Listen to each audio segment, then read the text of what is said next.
Convido você a pegar a Sagrada Escritura, a Bíblia, a Palavra de Deus, e abrir na carta de São Paulo aos Gálatas, capítulo 1.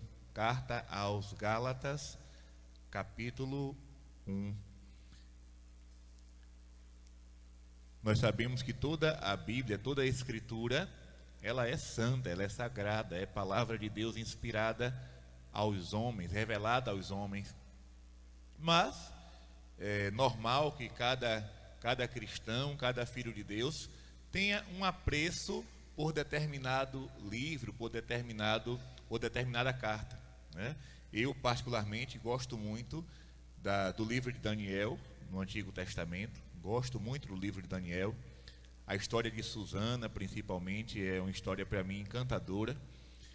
E no Novo Testamento gosto muito dos 4 evangelhos, com primazia ao Evangelho de São Lucas. Gosto muito do Evangelho de São Lucas e das cartas de São Paulo, a carta aos Gálatas. E eu vou explicar para vocês por que eu gosto tanto da carta de São Paulo aos Gálatas. Todos nós sabemos que a palavra de Deus, ela, por ter sido escrita por autores diferentes, também foi escrita em contextos diferentes. Ou seja, em cada carta de São Paulo, nós vamos encontrar um temperamento com o qual São Paulo escreveu aquela carta. Algumas ele escreveu na prisão, outras ele escreveu viajando. Algumas cartas eram de exortação à comunidade, outras eram de conselho aos presbíteros, como a carta a Tito, a carta a Timóteo, não é? Então, a carta aos Gálatas, ela também tem a sua particularidade. O que é que São Paulo vai fazer com essa carta? Ele tinha acabado de evangelizar a região da Galácia. Ele tinha acabado de pregar o evangelho para aquela comunidade. Só que, quando São Paulo saiu da Galácia para evangelizar em outros territórios, ele ouviu comentários, rumores, de que aquela comunidade evangelizada por ele estava abraçando novas doutrinas, novos evangelhos. Porque a gente sabe que desde o começo da igreja, quando a gente fala de heresia, de apostasia, isso não é coisa nova. Heresia não é coisa nova. Não é de Martinho Lutero para cá, não. Desde o começo do cristianismo, que existiram interpretações equivocadas, erradas, a respeito da doutrina, a respeito da pessoa de Jesus, a respeito da ressurreição, a respeito da parousia. Então São Paulo ele tinha esse cuidado de pregar naquele lugar e depois mandar cartas para dizer: olha, permaneçam firmes naquilo que eu ensinei. Não dei ouvidos à conversa de A e de B. Aquilo que eu ensinei, permaneçam firmes naquela fé, naquela catequese que eu dei. Então ele saiu da Galácia e ouviu os comentários, a velha fofoca, né? Toda a vida existiu fofoca. Olha, tu soube que aconteceu isso, soube que aconteceu aquilo. Então chegou nos ouvidos de São Paulo o comentário de que o povo da Galácia, que ele tinha acabado de evangelizar, estava dando crédito a falsos profetas, a falsos evangelistas, a falsos apóstolos. Então essa carta ele escreve com um temperamento quase explosivo. A gente vai perceber, porque assim, quando se fala em Bíblia, por exemplo, carta de São Paulo a Timóteo, a gente tem um costume errado de abrir um pedacinho e ler só aquele pedacinho e achar que já entendeu tudo. Gente, por exemplo, se mãezinha manda uma carta para mim, eu só vou entender o contexto daquela carta se eu ler começo, meio e fim. A carta tem uma estrutura. Da saudação até a despedida, tem todo um contexto, tem todo um histórico. Eu só vou entender aquela carta se eu ler ela toda. A mesma coisa se eu mandar uma carta para alguém, aí a pessoa vai dizer, ah, eu li sua carta, só um pedacinho ali no meio. Não, você não pode ler somente o meio. Tem que ler a carta toda para entender o que a pessoa, o remetente quis dizer. Então, para entender as cartas de São Paulo, as cartas de São João, as cartas de São Pedro, é preciso ler do começo ao fim, como uma carta mesmo, uma carta que foi escrita para nós. Então, essa carta aos Gálatas, São Paulo escreve, a gente percebe que ele está nervoso. Eu não estava lá não, mas a gente vai perceber que ele não estava muito bom não estava muito contente não. Por quê? Porque ele já começa a carta dando um puxão de orelha. É muito diferente da carta a Timóteo, é muito diferente da carta aos Tessalonicenses, tem uma diferença muito grande. A carta aos Gálatas, é por isso que eu gosto dela. Eu acho que, né, eu gosto muito. São Paulo já começa dando o recado. Ele não faz nenhum tipo de, como se diz aqui no nosso Nordeste, ele não faz arrudeio, não. Ele é muito direto. Olha o que é que ele diz. Carta aos Gálatas, capítulo 1. Paulo, apóstolo, não da parte de homens, nem por meio de algum homem, mas por Jesus Cristo e por Deus Pai, que o ressuscitou dos mortos, e a todos os irmãos que estão comigo, às igrejas da Galácia. Olha aí, às igrejas da Galácia. Ele já começa dizendo, Paulo, apóstolo, ele se identifica. Paulo, apóstolo, não por parte de homens, mas por parte de Jesus Cristo. Eu gosto muito do filme de Santo Agostinho. Tem um filme de Santo Agostinho, quando Agostinho não era convertido, ele vai conversar com o bispo Ambrósio, Santo Ambrósio, que foi aquele que o batizou depois, né? Santo Ambrósio batizou Santo Agostinho. E Agostinho chega, né, enviado pelas autoridades da época para falar com Ambrósio. E aí ele se apresenta, eu sou Agostinho, vim por parte de fulano de tal. Aí o bispo Ambrósio responde, e eu vim da parte de Jesus Cristo.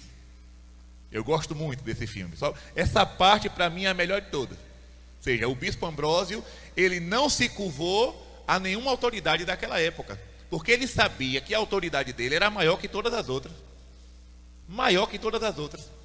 Por exemplo, no Estado, claro que para os pagãos, para os que não possuem a fé, a maior autoridade é o governador. Para nós cristãos, a maior autoridade é o bispo. Porque ele não foi eleito por homens.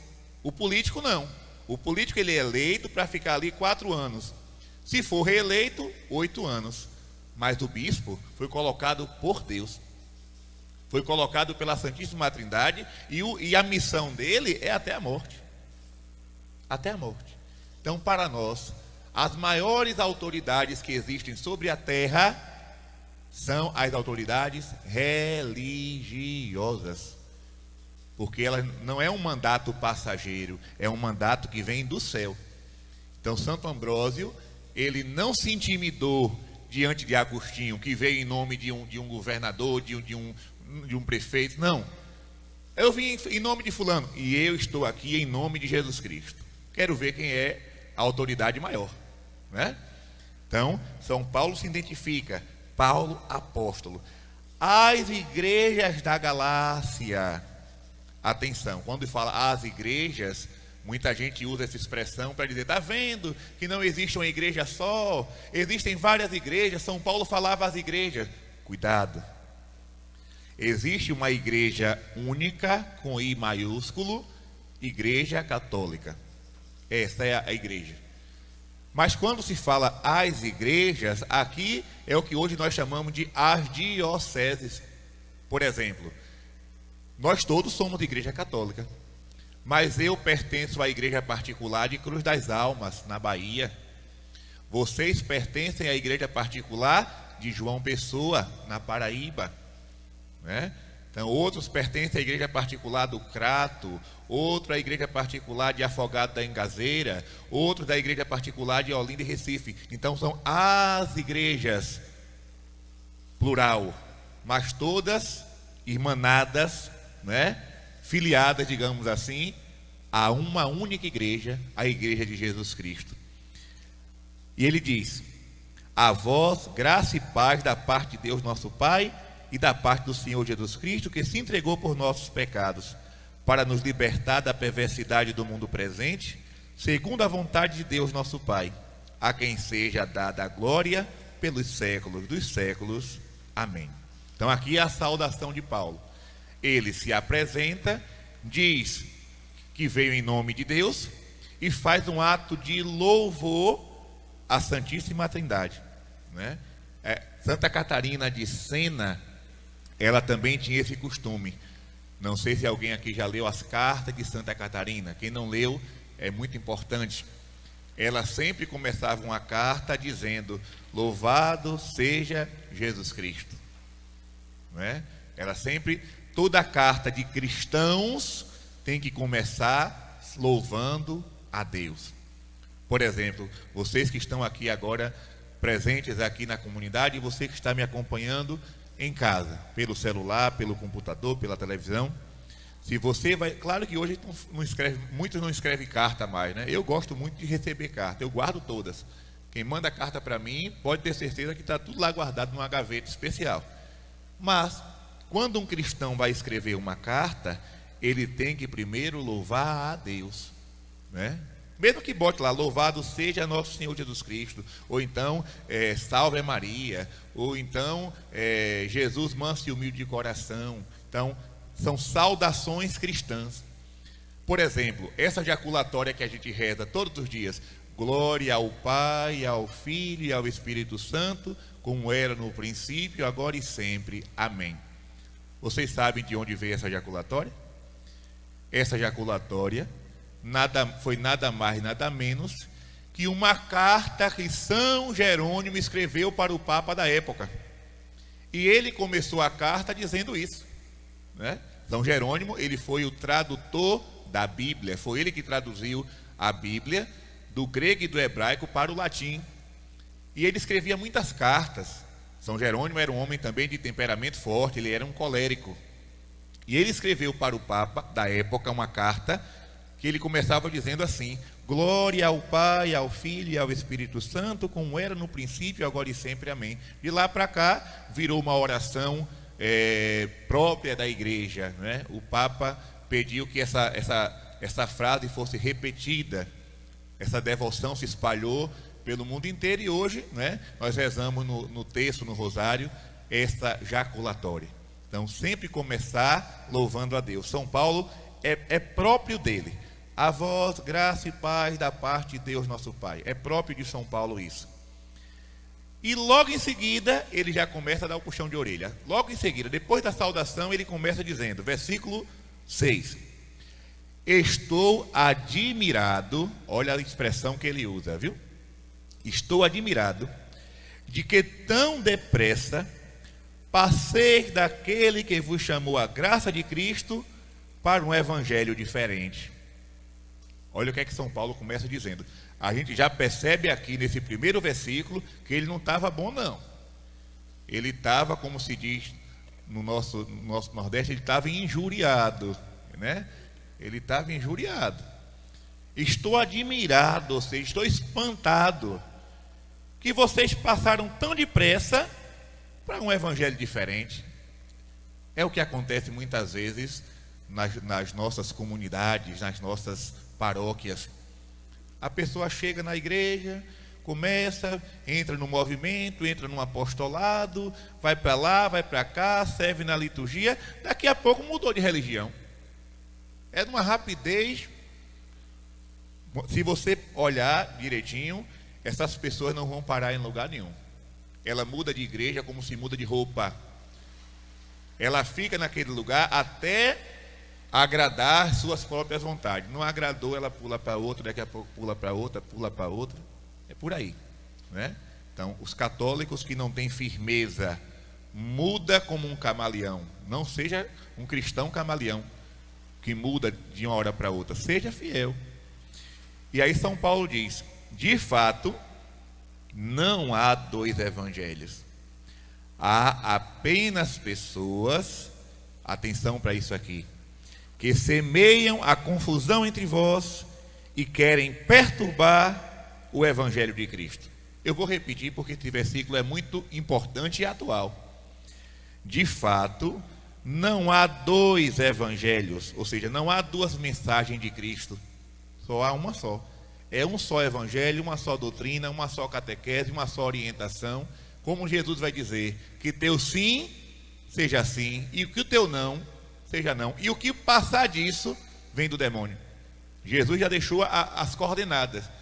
Quando se trata de evangelho, quando se trata de doutrina, que teu sim seja sim, que teu não seja não. O que passar disso vem do capeta. E aí São Paulo diz: não há dois evangelhos. Há apenas pessoas que semeiam a confusão entre vós e querem perturbar o evangelho de Cristo. Meus irmãos, se São Paulo tivesse vivo entre nós, como, né, na natureza humana, ele está na glória. Mas se ele estivesse aqui na terra, e se ele escrevesse essa carta hoje, cairia bem. Porque sempre existiu confusão doutrinária no mundo, mas igual aos nossos dias, eu estou para ver. Está uma coisa absurda, fora do comum. A cada dia surge uma nova religião pregando Cristo. Nenhuma está de acordo com a outra. Isso é confusão. Se existe uma prova de que essas igrejas que surgem por aí não são de Deus, é essa. Porque Deus não se contradiz.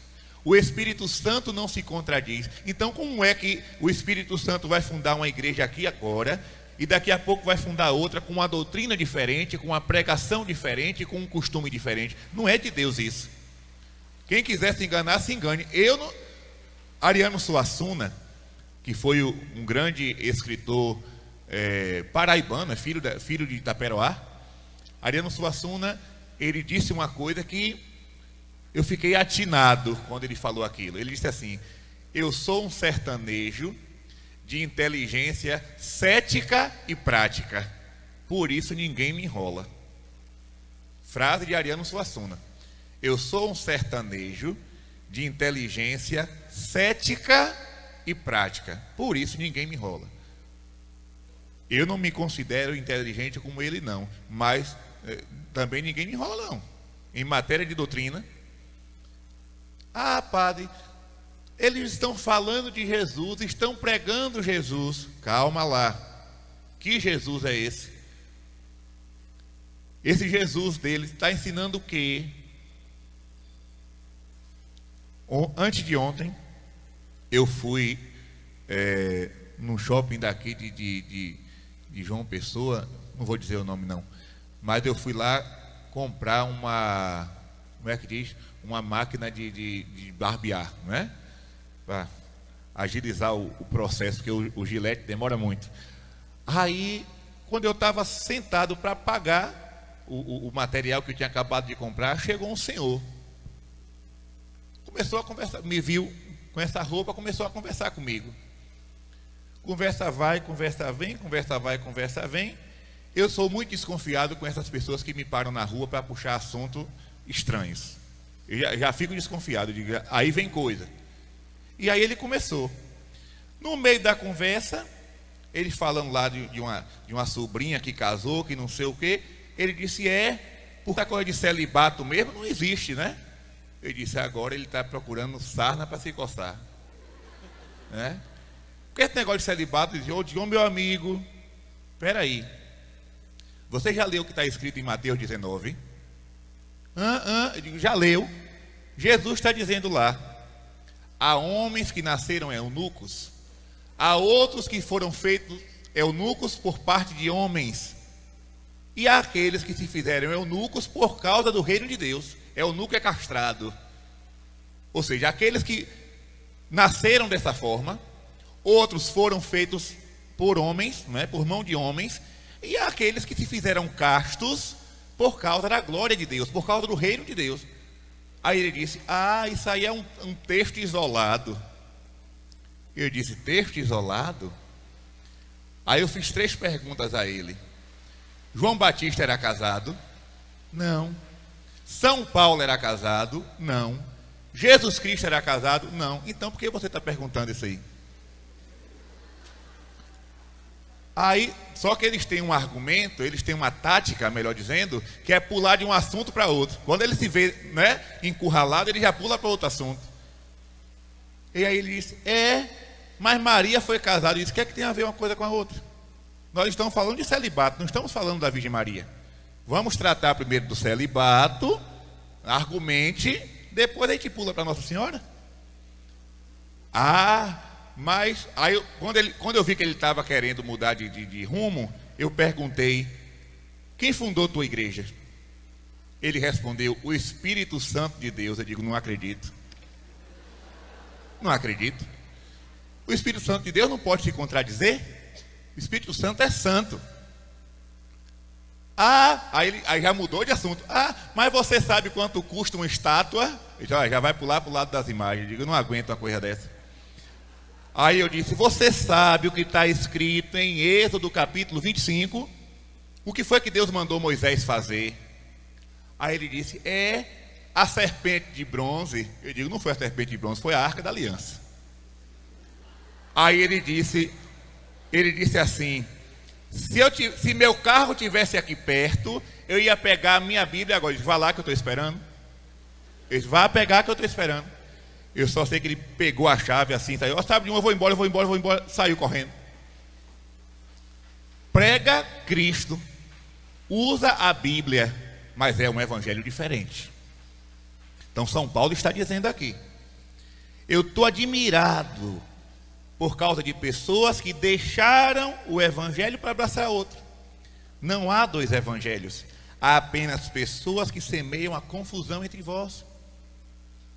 Esse pessoal que anda aí de porta em porta, entregando revista, entregando livrinho, pregando em praça pública. Está pregando a palavra de Deus. Até o diabo prega retiro. Padre, por que o senhor está falando isso? Jesus, quando estava no deserto, quem foi que apareceu para pregar? Não foi o cão? Foi ou não foi? Está lá em Lucas capítulo 4. Lucas capítulo 4. Jesus estava em jejum e oração 40 dias e 40 noites. Chegou o cão e disse assim: atira-te daqui abaixo, porque está escrito que os anjos virão para te socorrer. É o Salmo 90. O demônio, para tentar Jesus, citou um versículo bíblico. Então o demônio sabe pregar retiro. Doido é quem vai para o retiro dele, porque ele só vai pregar uma doutrina contrária, usando a palavra de Deus. Gente, isso aqui é uma arma, tanto de salvação como de condenação. Se eu leio a palavra de Deus de acordo com a interpretação correta, a interpretação da igreja, o texto, o contexto, dificilmente eu vou ser enganado. Agora, se eu quero tirar daqui as minhas próprias conclusões, aí agora eu vou justificar todas as barbaridades possíveis. Todas as barbaridades. E na igreja católica, eu vou chegar lá daqui a pouco, também está tendo isso agora, viu? Mas daqui a pouco a gente chega lá. Vamos continuar, versículo 8. São Paulo diz assim: ainda que alguém, nós, os apóstolos, né? Quando ele diz nós, ele está falando dos apóstolos, dos 12. Ainda que nós, ou um anjo descido do céu, vos anunciasse um evangelho diferente do que vos temos anunciado, que ele seja anátema. Você que está em casa escutando, se você tiver uma caneta aí, um marcador, sei lá, por favor, marca aí esse texto. Gálatas capítulo 1, versículo 8.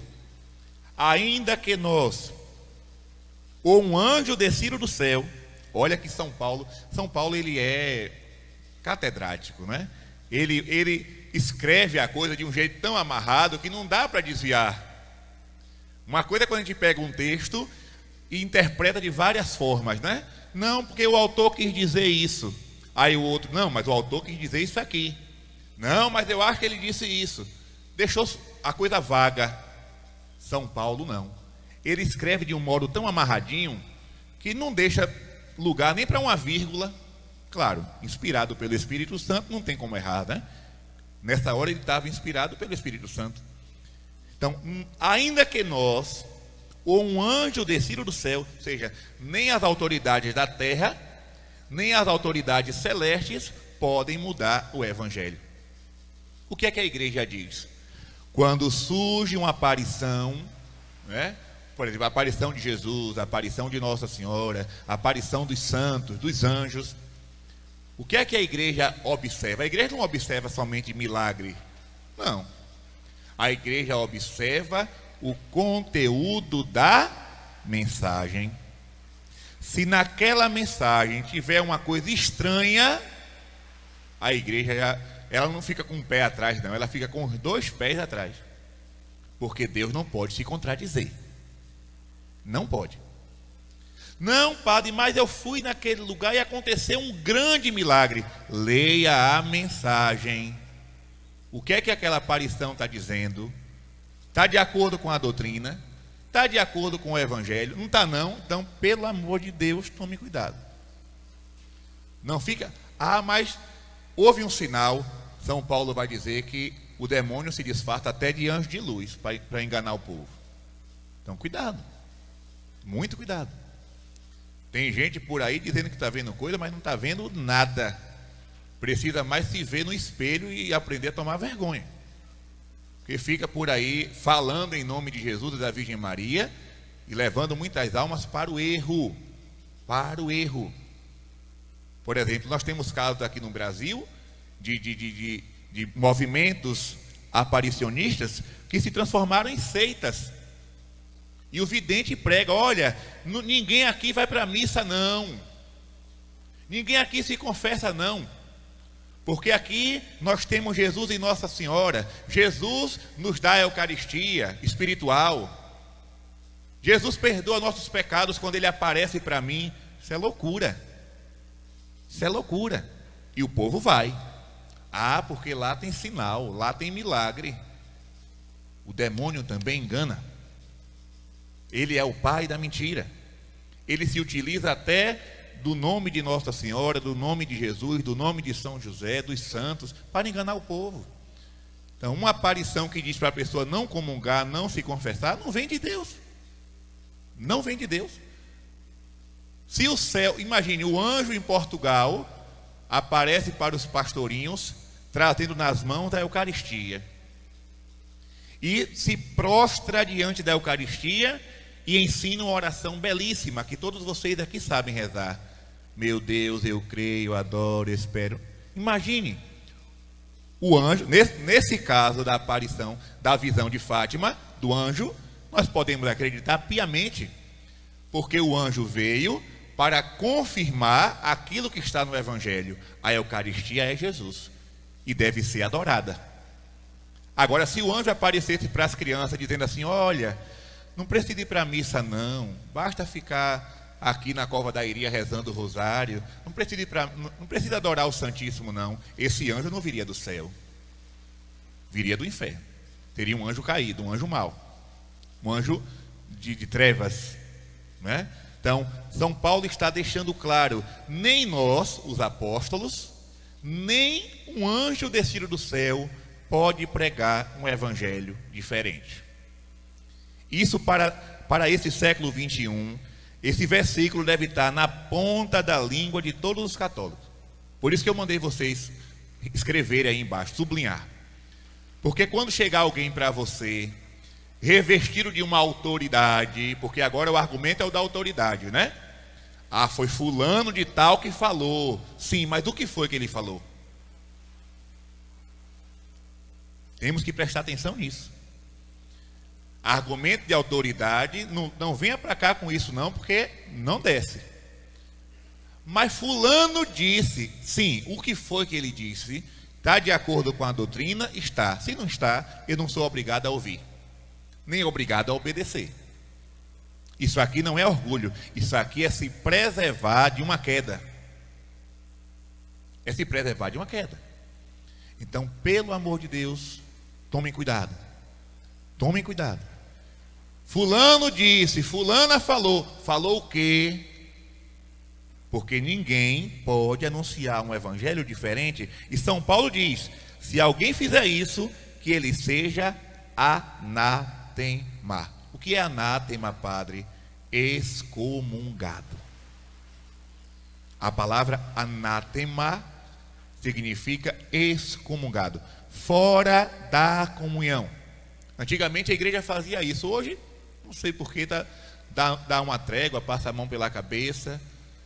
Mas antigamente a coisa era séria. Como era que a igreja agia nos séculos passados? Eu, Padre Gabriel, escrevi um livro. Esse livro ia para Roma. Lá em Roma, esse livro seria analisado palavra por palavra. Se encontrassem ali uma doutrina estranha, a igreja colocava aquele livro no Index Prohibitorum, ou seja, na lista de livros proibidos.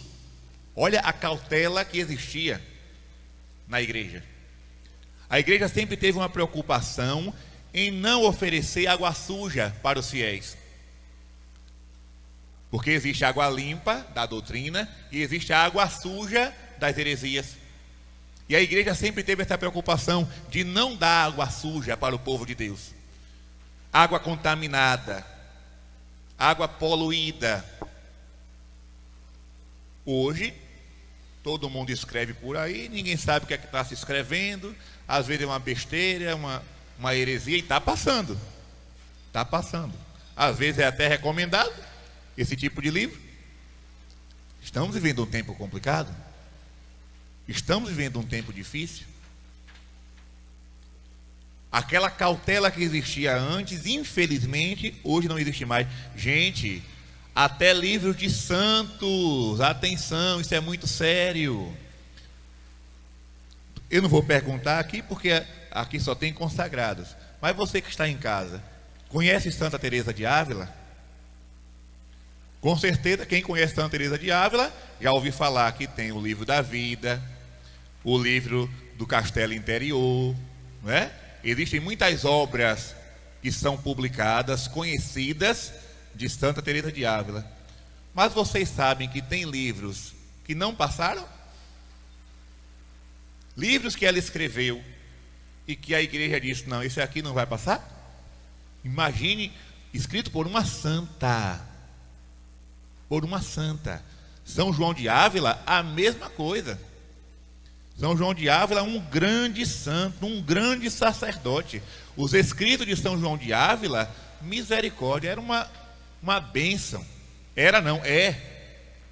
Os escritos sacerdotais, os escritos sobre o Espírito Santo, os escritos sobre a Eucaristia de São João de Ávila, é um tesouro incomparável. Aqueles livros passaram pela averiguação. Veja a cautela que existia para não deixar passar uma frase contrária à doutrina, uma palavra contrária à doutrina. A igreja, claro, seguindo o Conselho de São Paulo. Seguindo o Conselho de São Paulo.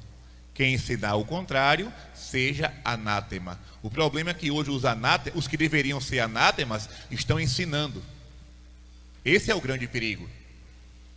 Muitos que deveriam ser excomungados, e aí podem me chamar de radical, podem me chamar do que quiser, não estou nem aí. Mas muitos que deveriam ser excomungados estão ensinando na maior liberdade. Tem gente por aí ensinando que Jesus não está na Eucaristia. Não estou aqui brincando nem inventando nada, eu posso provar. Tem pessoas por aí usando os microfones das igrejas, as salas de aula das igrejas, para ensinar que Jesus não está presente na Eucaristia. E isso é grave. Isso é muito grave. Porque a igreja nunca ensinou isso. A igreja sempre ensinou o contrário. A igreja sempre promoveu o culto à Santíssima Eucaristia. Basta ver as capelas do Santíssimo, como eram bem construídas, os ostensórios de ouro, de prata, com pedras preciosas, os cálices e as âmbulas, tudo de material nobre. Por quê? Porque a igreja sempre acreditou que aquele pão consagrado é Jesus. E não é historinha, é verdade. Os milagres eucarísticos estão aí para provar. Doutrina séria. E aí agora tem gente em nome da igreja pregando o contrário. É complicado. Muito complicado. Recentemente existiu aí um encontro, não vou dizer aonde foi, mas o título do encontro é Com Maria, Nossa Irmã. Isso não é doutrina da igreja. A igreja nunca chamou Nossa Senhora de irmã, porque Jesus nos deu como mãe. Na cruz, Jesus não olhou para João, para o discípulo amado, e disse: filho, eis aí a tua irmã. Não. Filho, eis aí a tua mãe. E de lá para cá, a igreja sempre a chamou de mãe. Mater Ecclesia, mãe da igreja. Mãe da igreja. Mãe de Deus, mãe dos homens, mãe dos pecadores, né? Basta olhar a ladainha, né? Basta olhar a ladainha. Nunca você vai ver lá na ladainha de Nossa Senhora, não tem nenhum lugar chamando ela de irmã. Chama de rainha, rainha dos confessores, rainha das virgens, rainha dos apóstolos, rainha de todos os santos, rainha concebida sem pecado original. Ou então de virgem, virgem prudentíssima, virgem poderosa, virgem louvável, mãe amável, mãe do bom conselho, mãe do Criador, mãe do Salvador, mãe da igreja. Em nenhum lugar a igreja chama Maria de mãe, de irmã. Aí agora vem um encontro que se diz católico, com presença de teólogos, dizer com Maria, nossa irmã. Isso é linguagem protestante. Ah, mas é o ecumenismo, então é para agradar os protestantes, eu vou ter que mudar a minha fé? Não posso? Olha, os protestantes querem vir se encontrar conosco para fazer um momento de oração, para fazer um momento de comunhão, de fraternidade. Ok, tá bom, querem vir? Tá bom. Deus nos manda amar a todos. Amai-vos uns aos outros. Agora, Nossa Senhora fica, São José fica, o crucifixo fica. Ah, não queremos não, então vamos se reunir lá na casa de vocês. Aqui a gente fica com os santos. Não vamos chamar Maria de irmã, porque aí vai agradar a todos. Vai agradar o capeta no inferno. A Deus não vai agradar não. A Deus não vai agradar. Ele nos deu como mãe, eu vou chamar de irmã? Alguém aqui chama a própria mãe de irmã? Pelo amor de Deus, gente. Pelo amor de Deus. Então, cuidado com as pessoas que estão anunciando evangelhos diferentes. E aí, versículo 9. Olha, São Paulo, é por isso que eu digo, ele estava fumaçando, ele estava botando fumaça pela venta quando ele escreveu essa carta. Ele bota aqui, ó, versículo 9. Repito aqui o que acabamos de dizer. Misericórdia. Sabe quando a pessoa diz assim, olha, vou repetir, ou seja, é para entrar na cabeça. O que eu falei é uma coisa tão séria que eu vou ter que repetir para que ninguém ache que eu estou brincando. Então ele já tinha repetido 2 vezes. Aí ele bota pela 3ª vez. Versículo 9. Repito aqui o que acabamos de dizer. Se alguém pregar doutrina diferente da que recebestes, seja ele excomungado. Precisa recortar isso aqui? Será que isso aqui precisa de uma nova interpretação? Será que não está claro o que o apóstolo quis dizer? Ou a gente vai dizer que essa palavra não é bíblica e que não foi inspirada pelo Espírito Santo? Ou que essa carta não foi escrita por São Paulo?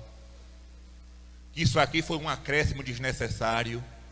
Porque há quem diga também por aí que, que alguns livros da Bíblia foram acréscimos desnecessários. Eu não. Se está no cânon, para mim já foi. Se está no cânon, os 72 livros que estão aqui, para mim, são inspirados pelo Espírito. Ah, mas você é fundamentalista. Jesus não mandou construir a casa sobre a rocha? Tem que estar fundamentado. Tem que ter cuidado com isso. Não tenha medo de alguém. Ah, você é um cristão fundamentalista. Fundamentado sobre a rocha. Se você quer ficar em cima da gelatina, o problema é seu. A gelatina, não é? Você não vai. Tudo que você botar em cima da gelatina vai bambear até cair. Agora em cima da rocha, fica em pé. É o fundamento da nossa. Um dos fundamentos da nossa fé é a Sagrada Escritura. É o tripé. Sagrada Escritura, Sagrada Tradição e Magistério. O magistério não pode ensinar nada contra a Escritura e a tradição. São os dois grandes pilares. Versículo 9. Repito aqui o que acabamos de dizer. Se alguém pregar a doutrina diferente da que recebestes, seja ele excomungado. E aí nós também estamos vendo outra realidade difícil na nossa igreja. Pessoas do clero e do mundo dos leigos, assim, de destaque, porque, hoje nós temos, graças a Deus, muitos leigos que se destacam pelo canto, pela pregação, pela catequese. Por exemplo, o professor Felipe Aquino é leigo, ele não é clérigo, mas ele é uma figura importante, porque ele catequiza, porque ele evangeliza, e há muito tempo. Ele usa os meios de comunicação, como a Canção Nova, como redes sociais, para catequizar, escola da fé. É leigo. Graças a Deus que hoje nós temos muitos leigos fundando comunidades, pregando o evangelho, cantando. Porém, de uns tempos para cá, estão surgindo pessoas nesse meio pregando doutrinas contrárias. E vocês sabem do que eu estou me referindo aqui. Porque hoje, essa questão da sexualidade dá uma confusão muito grande. Dá uma confusão muito grande. Mas, em meio a toda a confusão, a igreja sempre tem um norte. Sempre tem um norte. Claro que o ser humano não é um robô. O ser humano não é uma coisa pré-fabricada. Não. O ser humano, ele é repleto de emoções, de sentimentos. Todo ser humano, em particular, tem seus traumas, seus medos, seu histórico pessoal, suas experiências de vida. E cada um vai ter o seu jeito de ser. Vai ter sua forma de pensar, sua forma de falar, sua forma de agir. Ninguém é igual. Nem os gêmeos são iguais. Cada pessoa tem a sua história. Mas a igreja sempre teve um norte para todos. Para todos. Em que sentido eu estou dizendo?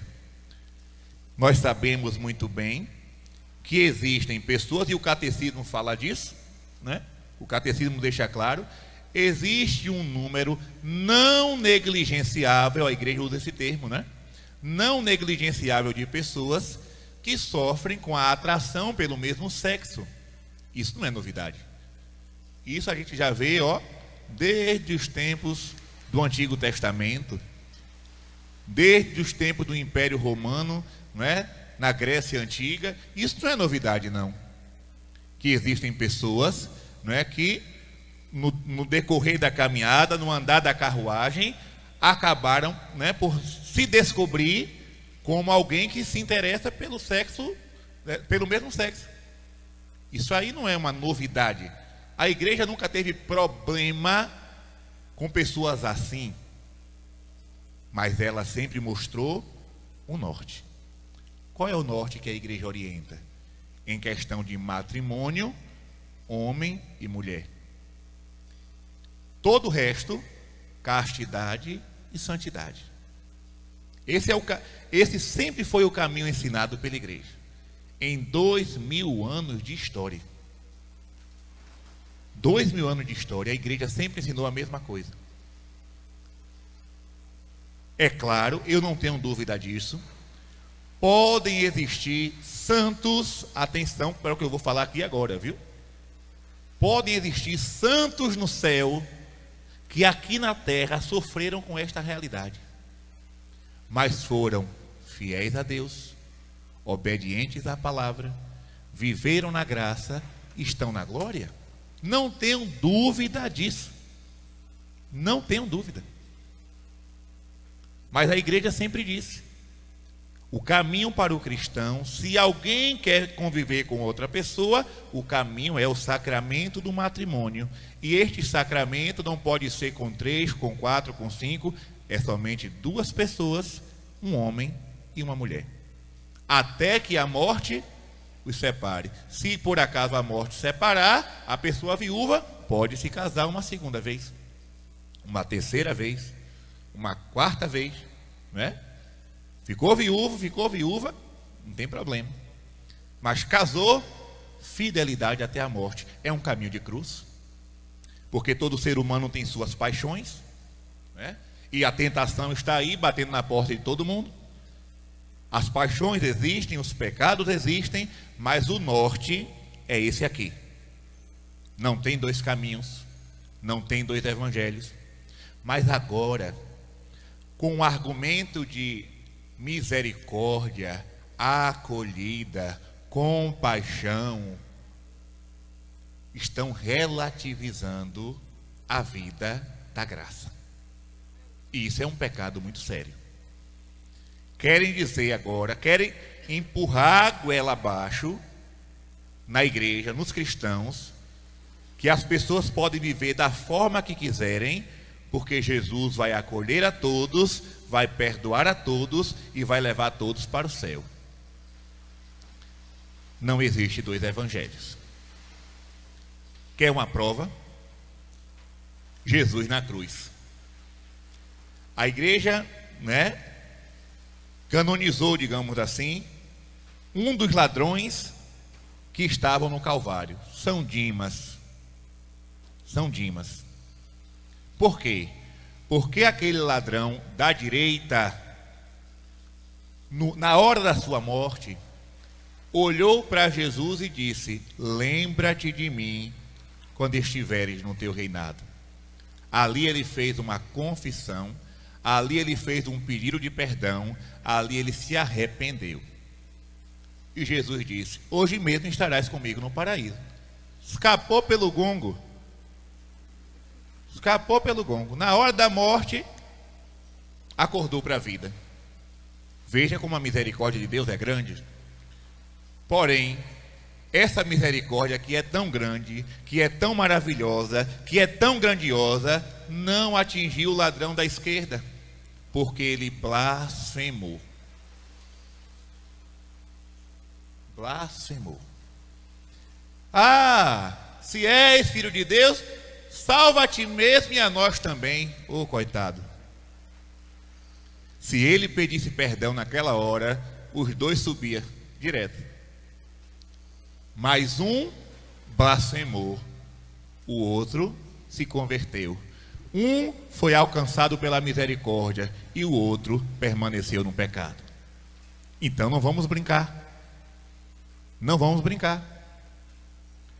Tem uma frase que diz assim: não seja tão medroso. Um ladrão foi salvo, mas não seja tão presunçoso. O outro foi condenado.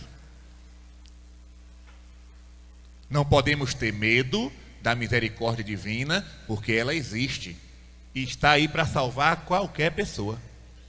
Agora, não vamos ser presunçosos ao ponto de dizer: eu permaneço no meu pecado porque Jesus é misericórdia e vai me salvar. Esse evangelho não está na Bíblia. é um evangelho diferente, é um evangelho novo, seja excomungado. Seja excomungado. Ah, porque o amor, a palavra agora é o amor. O amor para lá, o amor para cá. Gente, amor até nas músicas de brega fala de amor. Nas músicas de forró, de funk, de lambada, fala de amor. Mas nem todo amor é o amor de Deus. Nem todo amor que se prega por aí é o amor cristão, o amor puro, o amor ágape, o amor que vem do céu. O povo está confundindo paixões pecaminosas com amor. Não confunda. Pelo amor de Deus, não confunda. Ah, mas a pessoa tem que ser livre. É para a liberdade que Cristo vos libertou. A libertação maior que existe é a libertação do pecado. A libertação do pecado. Então, a igreja chama a todos à conversão. Mostra a todos o caminho do céu e não pode pregar dois evangelhos. Não pode pregar duas doutrinas. Quem estiver pregando o contrário, seja anátema. E São Paulo, para terminar esse momento de reflexão, vou ler o versículo 10. Ele diz assim: é porventura o favor dos homens que eu procuro ou de Deus? Por acaso tenho interesse em agradar os homens? Se quisesse agradar os homens, não seria servo de Cristo. Isso aqui, se você puder sublinhar também, circular, marcar, faça isso. Porque isso aqui é uma palavra de ordem para nós que somos cristãos, para nós que somos católicos. Nós estamos na igreja para agradar a quem? Faça-se esta pergunta. Você está na igreja para agradar a quem? Não, eu vou ter que ir por esse caminho, porque se eu for por esse caminho, todo mundo vai gostar de mim, todo mundo vai me aplaudir, todo mundo vai ir com a minha cara, porque eu vou estar agradando a maioria, eu vou estar agradando as autoridades, eu vou estar agradando... Não. Nós estamos aqui para agradar Cristo e ficar com Cristo. Quem for por um caminho diferente, vá só. E eu não vou dizer nem Deus lhe acompanhe, porque não vai acompanhar, né? Não vou, vá com Deus, não vou dizer, porque não está indo para o caminho fora de Deus. Como é que eu vou dizer vá com Deus, né? Então assim, cuidado. Eu gosto muito de um santo inglês, São Thomas More. Ele era político, chanceler do rei Henrique VIII. Aquele homem, para mim, é um exemplo para todos os cristãos, todos. Claro, todos os santos são exemplos, né? Mas São Thomas More, ele é clássico. Tem um livrinho que foi publicado recentemente chamado Os Escritos da Prisão. Eu vou explicar rapidinho. O rei Henrique VIII, também levado pelas suas paixões, quis se separar da esposa para casar-se com outra, porque a primeira esposa não estava gerando filhos e ele tinha que ter herdeiro. Como é que eu sou um rei e não vou deixar herdeiro? Mas filho não é uma coisa que a gente fabrica, é Deus que manda. E aí ele mandou uma carta para o Papa, pedindo ao Papa que declarasse a nulidade do primeiro casamento para ele se casar com outra. Mas aí a igreja disse, não. Se fosse caso de nulidade, seria declarado, não teria problema. Mas nesse caso, o seu casamento foi válido. O seu casamento não tem nenhuma irregularidade aqui para declarar nulidade. Não tem. Ele não gostou, não. E ele se autoproclamou o superior da igreja da Inglaterra. O rei. Se desvinculou de Roma.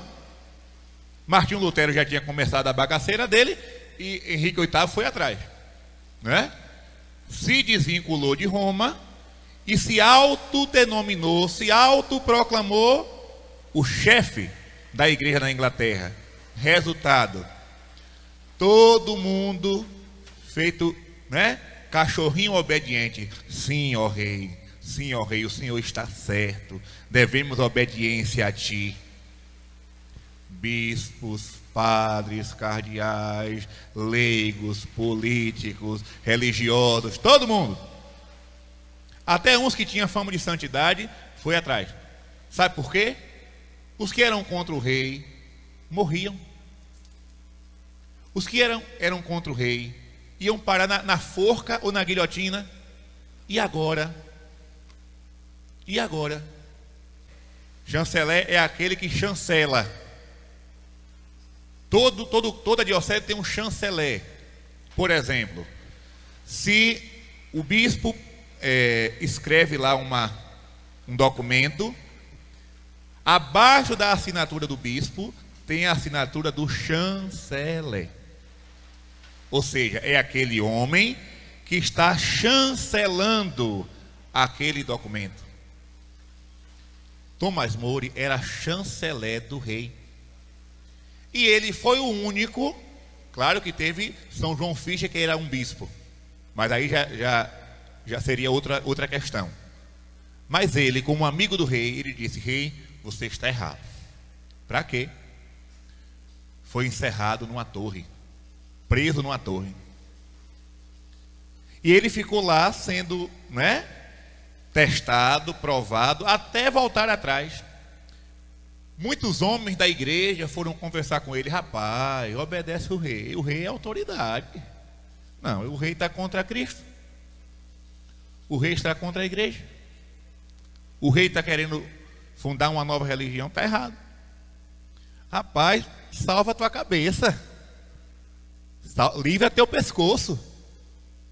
E Tomás More lá, bem no dele: daqui eu não saio, só saio quando ele concordar com o que eu estou dizendo. E aí nos escritos da prisão, vejam que coisa bonita, a filha dele, porque nessas horas nós temos que ter muito cuidado para a nossa emoção não falar mais alto. No momento da fidelidade, temos que ter cuidado para que a nossa emoção não fale mais alto. Ah, eu estou cansado, eu vou desistir, vou jogar tudo para o ar. Calma, quieta, leão, quieta, deixa o frenesi passar, deixa a agonia passar, deixa a poeira baixar. Quando você estiver na razão, você toma a decisão. De cabeça quente não podemos tomar a decisão, na força da emoção não podemos tomar a decisão. E a filha dele, coitada, de certa forma eu a compreendo, com medo de ver o pai na prisão, com medo de ver o pai morrer, mandou uma carta para ele. Ela amava o pai, amava de coração. E ela dizia assim: meu pai, pense na sua esposa que está sofrendo, minha mãe. Pense nos seus filhos que estão preocupados. Pense na sua família que está sofrendo tanto. Obedeça ao rei. Olha que foi uma carta apelando para a emoção, apelando para a emotividade. Mas São Tomás More, claro, não tenho dúvida, ele estava ali cheio do Espírito Santo. E o Espírito Santo, quando ele vem a nós, ele dá o dom da fortaleza. E aí ele escreveu a carta para a filha, a carta-resposta. Ele disse: minha filha, eu nunca imaginei que ia sentir tanta tristeza ao ler uma carta sua. Imagine, eu nunca imaginei que ia sentir tanta tristeza ao ler uma carta sua. Como é que você me pede uma coisa dessa? Me voltar contra Deus para obedecer ao rei. A filha mandou outra carta: o senhor está certo, meu pai, Deus lhe abençoe, Deus lhe fortaleça, Deus não sei o quê. Caiu no real. Entenda? Então cuidado na hora da provação, cuidado com as tuas emoções. Tuas emoções podem te enganar. Aquela menina foi levada pela emoção de ver o pai na cadeia, mas ele estava com a fortaleza do Espírito Santo. Resultado, morreu. É Marte. São Tomás More. O dia dele é 21 de junho ou 20 de junho, negócio desse aí. 22. Obrigado, Padre Marques. 22 de junho. É uma festa, uma memória, perdão, que eu tenho prazer de celebrar. Não é obrigatória. Não é memória obrigatória. Mas eu tenho prazer. Para mim, eu faço ela ser obrigatória. E celebro. Boto bem bonito minha casula vermelha para dar viva a São Tomás More. Porque ele é exemplo para nós. Não sei se ele chegou a ler a carta de São Paulo aos Gálatas, mas mesmo tendo lido ou não, ele permaneceu fiel até morrer. Então, meus irmãos, eu vou parar por aqui, porque de tarde tem mais, né? Mas fique com essa mensagem, tanto vocês que estão aqui, como você que nos acompanha em casa, fazendo o seu retiro. Quando você estiver na dúvida, volte para a carta de São Paulo aos Gálatas, capítulo 1. Esse trechinho. Não queira ser agradável aos homens, porque os homens não têm nada para dar a nós. Na hora da morte, na hora do julgamento, ninguém vai estar lá para tomar a tua defesa, não. Ninguém. No dia do julgamento, é somente você e o tribunal do justo juiz. As pessoas que você procurou agradar aqui na terra para ser infiel a Deus, não vão estar lá para te defender, não. Vai ser só você e Cristo. E é nessa hora que você precisará dar contas do que fez aqui na terra. Então, se alguém deixa de falar contigo porque você pensa diferente, se alguém lhe deixou de lado, se alguém está lhe perseguindo, fique em paz. Fique em paz, conserve a paz de espírito e continue obedecendo a palavra de Deus, a doutrina católica, que é imutável. Que o Senhor nos abençoe hoje e sempre, em nome do Pai, e do Filho, e do Espírito Santo. Amém.